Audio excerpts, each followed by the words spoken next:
साथियों को प्यार भरा नमस्कार। साथियों, यू डैश प्लस में अब हम लोगों को जीपी, ईपी और एफपी पे कार्य करना है। आइए देखते हैं कि उस पर हम किस प्रकार कार्य करेंगे। तो किसी भी सर्च इंजन को हम लोग ओपन करेंगे, गूगल हो या क्रोम हो। उसको सर्च करने के बाद हम लोग उस पे टाइप करेंगे you dash plus SDMS login logo. Type करने के बाद हम एक नए इंटरफेस की ओर जब बढ़ेंगे तो वहां पर सबसे पहले लिखा हुआ आएगा यू डैश प्लस। इसे हम टच करते हुए आगे बढ़ेंगे तो इस प्रकार स्टूडेंट डेटाबेस मैनेजमेंट सिस्टम मतलब SDMS लिखा हुआ आएगा। और सबसे नीचे हम आएंगे तो यहाँ पर सिलेक्ट स्टेट, इसे हम टच करेंगे और अपने अपने स्टेट को हम सर्च करने के बाद गो का ऑप्शन दबाएंगे। उसके बाद एक नया इंटरफेस सामने आता है, करेंट एकेडमिक ईयर। इसमें हम 2025-26 को ही टच करेंगे। इसके बाद क्लोज का बटन हम यहाँ पर दबाएंगे और जैसे हम क्लोज का बटन दबाते हैं तो हमारे स्कूल का सारा डेटा सामने आ जाता है। इसमें देखिए एक चीज है, डेटा एंट्री एक्टिव और डेटा नॉट सर्टिफाइड।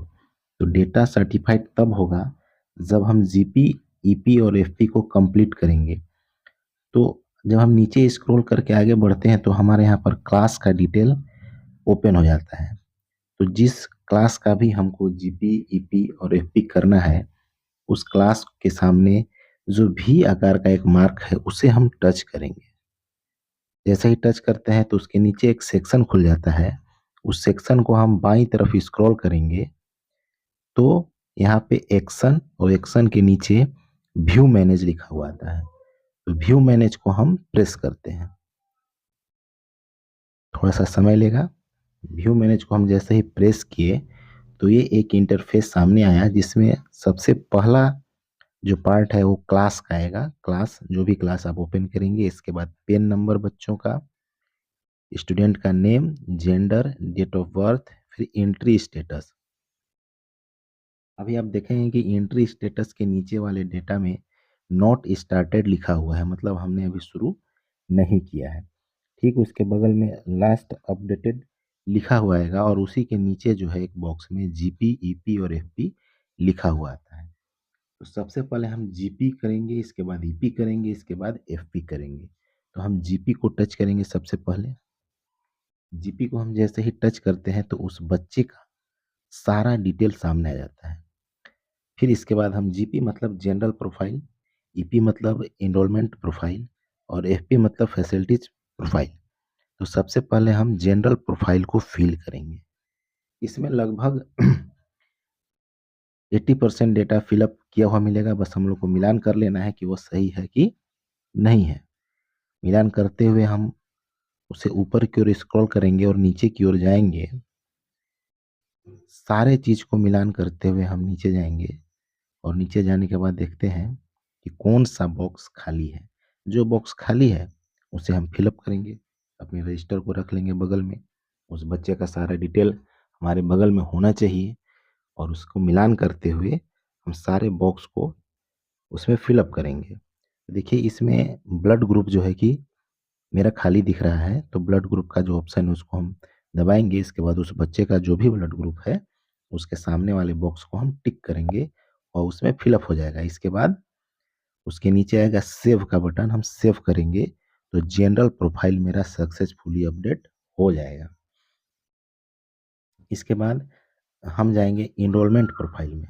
जैसे ही इनरोलमेंट प्रोफाइल को हम टच करते हैं और स्क्रॉल करके जब ऊपर की ओर जाते हैं तो वहां से मिलाते हुए हम उस बच्चे का सारा डिटेल, जैसे कि एडमिशन नंबर कितना है, एडमिशन का डेट कितना है, वो सारे चीज को मिलाएंगे हम। अगर सब कुछ सही है तो नीचे की ओर बढ़ेंगे। मीडियम ऑफ इंस्ट्रक्शन क्या है, लैंग्वेज ग्रुप क्या है ना, एकेडमिक स्ट्रीम क्या है, status of student in previous academic क्या है। अगर वो खाली है तो उसे हम फिलअप करेंगे, अगर वो भरा हुआ है तो कोई बात नहीं, आगे बढ़ेंगे हम। इसके बाद प्रीवियस ईयर का उसका सारा चीज़ इसमें भरा होना चाहिए। मार्क्स कितना है, परसेंटेज कितना है, कितने दिन वो स्कूल आया था, इन सारे चीज़ों को अच्छे से देखते हुए, भरते हुए फिर हम सेव का बटन दबाएँगे। इसके बाद नेक्स्ट का एनरोलमेंट डाटा सेव्ड, मतलब एनरोलमेंट का जो मेरा डेटा था वो पूरी तरह से फिलअप हो गया है। इसके बाद हम नेक्स्ट का बटन दबाएँगे।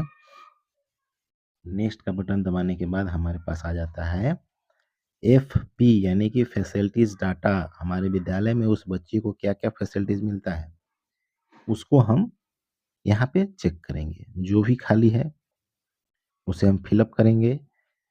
जो भी आवश्यकता के अनुसार हमारे स्कूल में बच्चों को क्या-क्या फैसिलिटी मिलता है उसको देखेंगे, उसको फिलअप करेंगे और फिलअप करने के बाद हम फिर नीचे की ओर जाएँगे तो फिर इसको हम सेव करेंगे। हालाँकि अब अभी हम सेव नहीं कर रहे हैं, बस एक दिखाने के पर्पज़ से हम ये वीडियो बना रहे हैं। इसको सेव करेंगे, सेव करने के बाद फिर जब नेक्स्ट की ओर जाएँगे तो इस तरह से सारे उस बच्चे का सारा डिटेल जो है कि एक पेज में यहाँ पर आपके सामने आ जाएगा।